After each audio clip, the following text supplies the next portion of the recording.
So இப்போ இருக்கிற தொழில்துறை பிரச்சனைக்கு தீர்வு காணப்படும் அப்படின்னு சொல்றாங்க. ஸோ இப்போ இருக்கிற பிரச்சனை யாரால வந்ததுன்னு நினைக்கிறீங்க? அதாங்க, இப்போ பிரச்சனைக்கு தீர்வு என்பது அண்ணாமலையால் மட்டும்தான் முடியும் அப்படிங்கிறது இல்லை.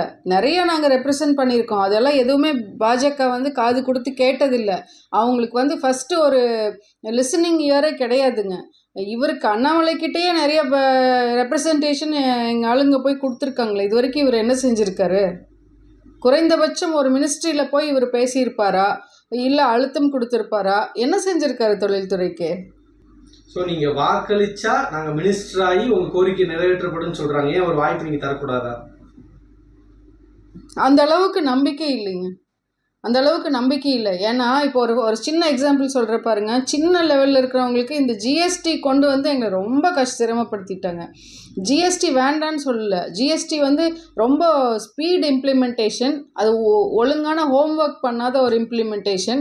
அதனால் இன்னி வரைக்கும் கஷ்டப்பட்டுட்ருக்குறோம். இன்னி வரைக்கும் ஜிஎஸ்டி பிரச்சனைகள்னால தொழில்துறை மிகுந்த சிரமத்துக்குள்ளாக இருக்கிறது.